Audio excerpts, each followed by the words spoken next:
안녕하세요. 포유환율연구소입니다. 오늘은 그 가상자산 가격이 그 비트코인이 10,000달러가 붕괴되고, 그리고 이더리움이 1,000달러 붕괴 위협을 받고 있는 그런 시기입니다. 그래서 이제 뭐 비트코인, 이더리움 등 가상자산 가격이 추가적으로 50% 정도 하락할 확률이 아주 높다라는 주제를 가지고 나왔습니다. 이유는 한 7가지 정도로 열거할 수 있는데, 우선은 이제 상자산 투자자들도 대출을 받아 투자하는 사람이 많아요. 심지어는 그래서도 대출 받아 투자한 사람이 많고, 그 다음에 가상자산을 보유하고 있는 기업들도 그 빌린 돈으로 그 가상자산에 투자한 사람이 많다라는 거죠. 그래서 이제 이분들은 금리가 오르면 대출금을 갚아야 되잖아요. 또 대출금은 만기가 있기 때문에, 그러면 결국은 뭐 현찰을 만들어야 되는데, 그 보유하고 있는 그 비트코인이나 이더리움을 판매할 수밖에 없죠. 그러니까 지금까지 비트코인 가격이 상승할 것이라고 주장한 사람, 이더리움 가격이 상승할 것이라고 주장한 사람들이 오히려 보유하고 있는 비트코인이나 이더리움을 매도해야 대출금을 상환할 수가 있는 그런 환경이 이제 조성되고 있다. 또 대출을 받을 때는 담보가치가 있거든요. 근데 가격이 내려버리면 담보가치가 내려가는 거죠. 뭐 이거는 부동산도 똑같은 건데, 비트코인 등은 그 정도가 심각하겠죠.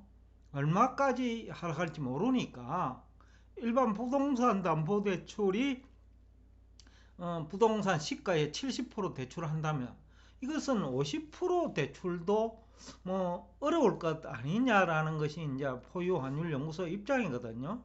만약에 포유환율연구소가 비트코인이나 이더리움을 담보로 대출을 해준다면 20%도 인정해주지 않을 것 같거든요.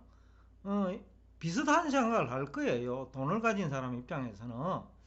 그렇다면 이제 그 지금까지 돈을 빌려 가지고 비트코인 등에 투자한 뭐 뭐 스트래티지가 뭐 대표적인데, 뭐 마진콜에 걸려들 수 있거든요. 거기다가 이제 코인베이스 등 가상자산 거래소지요. 가격이 하락하고 거래량이 줄어들면 스스로 수입도 크게 감소하거든요. 그러면 이제 보유하고 있는, 그 거래소 등이 보유하고 있는 그 비트코인이나 이더리움 등 다른 가상자산을 매각해야 되겠죠. 그래야 유지가 되니까요. 비트코인을 가지고 가면 물건을 살 수 없거든요. 지금처럼 가격이 하락하는 국면에서는 받아줄 사람도 없죠. 그렇기 때문에 결국은 보유하고 있는 가상자산을 팔아야 월급이라도 줄 수 있다. 그러니까 이제는 이해관계자들이 본격적으로 보유하고 있는 그 비트코인이나 이더리움을 팔아야 된다. 이것도 이제 큰 악재라 하면 악재지요. 그 다음에 앞에서도 얘기했지만은, 마이크로스트, 스트레티지 같은 경우에 약 2만 불 안팎이 그 마진콜 가격대 같아요.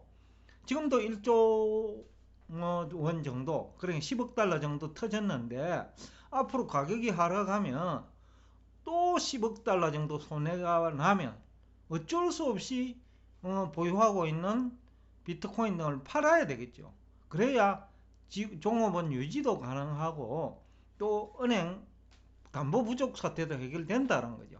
그러니까 고래들이 이제는 보유하고 있는 비트코인이나 이더리움을 팔아야 된다.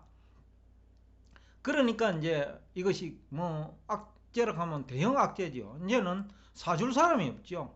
여태까지 사라고 한 사람들이 지금 마진콜 사태에 직면했는데 누구한테 추가적으로 사라고 할 수 있겠어요? 근데 본인들이 이제는 돈이 없어가지고 보유하고 있는 비트코인 등을 매각하지 않을 수가 없는 상황이 되어버린 거죠. 그러니까 결국은 지금까지 가격 상승을 주도한 이해관계자들이 보유하고 있는 이제 가상자산을 매도할 수밖에 없는 환경으로 변하고 있다. 이미 변했다라는 거죠. 거기다가 뭐 한국인이 개발한 테라 루나 사태로 가상자산은 이제 실체가 밝혀진 거죠. 그러니까 자기들은 스테이블 코인이라고 했는데 알고 보니 스테이블 코인이 아니더라. 실체는 허상이더라는 거죠. 그것을 우리나라 금모모 대표가 증명을 해버린 거죠.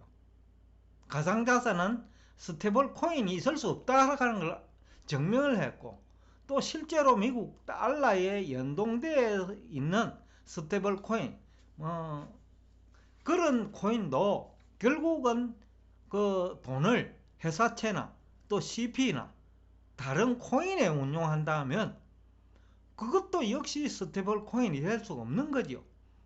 또 그 코인을 돈을 주고 샀다고 해가 그 가치가 유지되는 것도 아니에요. 그렇기 때문에 어느 것 하나 그 이해관계자들이 주장하는 코인의 실체하고는 거리가 멀다라는 거죠. 이번에 이제 증명이 돼버린 거죠. 테라 루나 사태로. 그리고 미국 증권거래위원회에서도 실사를 해보니 그 스테이블 코인이 아니더라 라는 것을 이제 밝혔고요. 거기다가 엘살바도르가 비트코인을 결제 수단으로 실험을 했는데 뭐 결국 실패로 끝난 거죠. 지금 2만 달러가 붕괴되는 순간에 사실상 실패로 끝났다고 봐야 됩니다. 왜냐하면 뭐 재정을 가지고 투자를 했잖아요. 그렇다 하면 결국은 재정이 이제 망가지는 거죠. 그러면 세금을 더 받아야 되고 그 자체가 실패한 거라는 거죠.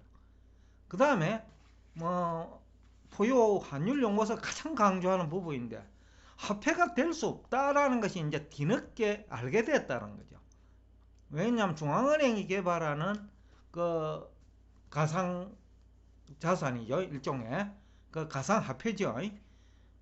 그것이 이제 나오는 순간에 비트코인도 이더리움 어느 가상 자산도 화폐가 될 수 없다라는 것이 이제 증명이 되는 거죠.